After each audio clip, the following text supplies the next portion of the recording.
माता दुर्गा द्वारा ब्रह्मा को श्राप देना। ब्रह्मा ने वेदों में पढ़ा यजुर्वेद अध्याय 5 मंत्र 1 अग्नि तनोर असि, जिसका अर्थ है परमेश्वर तेजोमय शरीर युक्त है। विष्णुवे त्वा सोमस्य तनोर असि, अर्थ है सर्व का पालन करने के लिए उस अविनाशी परमात्मा का शरीर है। इसलिए ब्रह्मा ने उन दोनों स्त्रियों को समझा दिया था कि तुम कहना कि परमात्मा मानव सादृश तेजोमय शरीर युक्त है।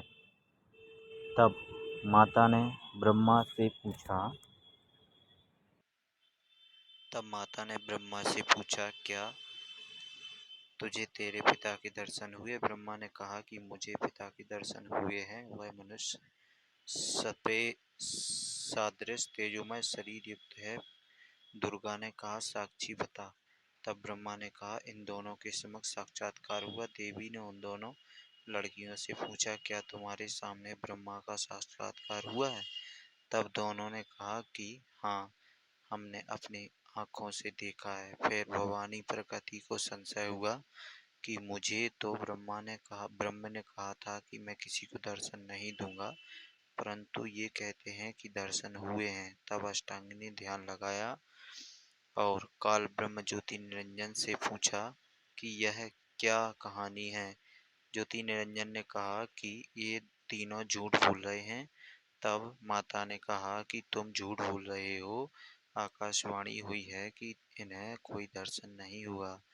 तब यह बात सुनकर ब्रह्मा ने कहा कि माता जी, मैं सौगंध खाकर पिता की तलाश करने गया था, परंतु पिता ब्रह्म ने दर्शन नहीं दिए।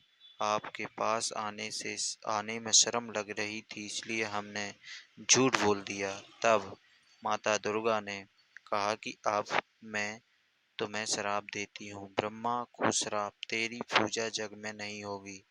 आगे तेरे वंशज होंगे, वे बहुत पाखंड करेंगे, झूठी बात बनाकर जग को ठगेंगे। ऊपर से तो कर्म कांड करते हुए दिखाई देंगे, पर अंदर से बेकार करेंगे।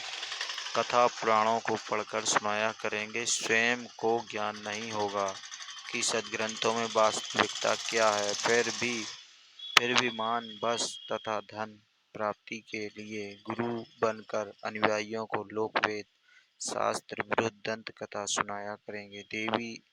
देवी देवों की पूजा करके तथा करवा के दूसरों की निंदा करके कष्ट पर कष्ट उठाएंगे। जो उनके अनुयायी होंगे उनको परमार्थ नहीं बताएंगे। दक्षिणा के लिए जगत को गुमराह करते रहेंगे। अपने आप को सबसे श्रेष्ठ मानेंगे, दूसरों को नीचा समझेंगे। जब माता के मुख से यह सुना तो ब्रह्मा मूर्छित होकर जमीन पर गिर गया। बहुत समय उपरांत होश में आया। गायत्री को श्राप, तेरे कई सांडपति होंगे, तू मृतलोक में गाय बनेगी। भगवती को श्राप, तेरी जगह गंदगी में होगी, तेरे फूलों को कोई पूजा में नहीं लाएगा। इस झूठी गवाही के कारण तुझे यह नरक भोगना होगा। तेरा नाम केड़वा केतकी होगा। हरियाणा में कुसौंधी कहते हैं। यह गंदगी कुड़ियों वाली जगह पर होती है। इस प्रकार तीनों को श्राप देकर माता भवानी बहुत पछताई। इस प्रकार पहले तो जीव बिना सोचे मन काल निरंजन के प्रभाव से गलत कार्य कर देता है, परंतु जब आत्मा सत्पुरुष के प्रभाव से उसे ज्ञान होता है तो पीछे पछताना पड़ता है। जिस प्रकार माता पिता अपने बच्चों को छोटी सी गलतियों के कारण ताड़ते हैं, क्रोधवश होकर, परंतु बाद में बहुत पछताते हैं। यही प्रक्रिया मन काल निरंजन के प्रभाव से सर्व जीवों में क्रियावान हो रही है। हाँ, यहाँ एक बात विशेष है कि निरंजन काल ब्रह्म ने भी अपना कानून बना रखा है कि यदि कोई जीव किसी दुर्बल जीव को सताएगा तो उसे उसका बदला देना पड़ेगा।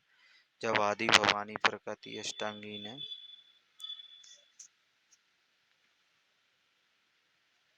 ब्रह्मा, गायत्री व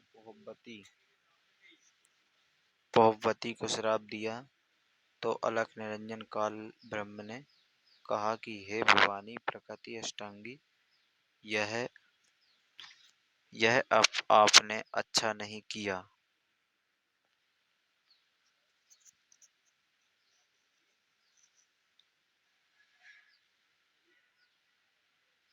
अब मैं निरंजन आपको श्राप देता हूँ कि द्वापर युग में तेरे भी 5 पति होंगे। द्रौपदी भी आदि माया का अवतार हुई।